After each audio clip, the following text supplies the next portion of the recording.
تم تحريري أثناء تحرير سوريا من السجون قبل إعدامي في نصف ساعة.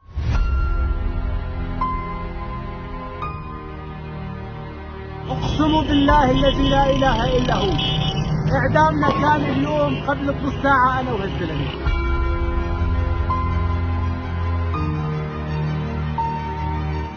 أنا غازي محمد المحمد من سوريا، من محافظة إدلب.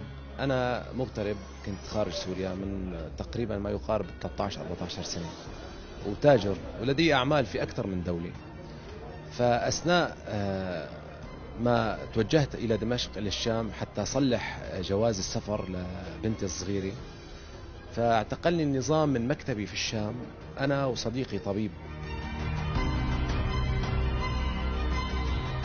سبب الاعتقال طبعا اعتقال غاشم مثل كل أغلب السوريين، مثل 97% من شباب السوريين اللي تم اعتقالهم. سبب الإعدام طبعا ما في إعدام وما في حكم محكمي، أنا أخذت شفرة رقم 3006. سبب التصفية كانت أثناء التحرير الظهر، فطلعونا وربطونا في جنزير، وكانوا موجهين الأسلحة علينا بشكل مباشر، وكانوا يهددونا في إذابة الأسيد.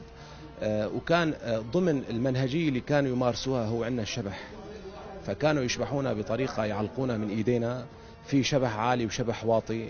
أنا تعلقت 11 يوم بالحيط، 10 أيام على الواطي ويوم على العالي، وعندي إصابات حتى الآن، وعندي أمراض حتى الآن عم بتعالج فيها، من تقرحات في المري، ومن شد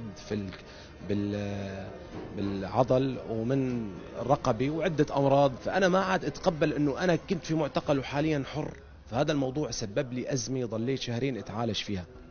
طبعا الحمد لله رب العالمين تخطيت هاي المرحلة، وحاليا أنا في بيت الله الحرام. بيقولوا انه اللي بيشوف منام او رؤية انه بدي حج فهو بدي حج، فاصريت انه انا هاي السنة كوني من الحاجين باذن الله. وسبحان الله الرؤية اللي انا شفتها اثناء دخولي الى الحرم، بالرؤية نفس الشكل الهندسي للكعبة، سبحان الله زادها الله شرف بالحذافير.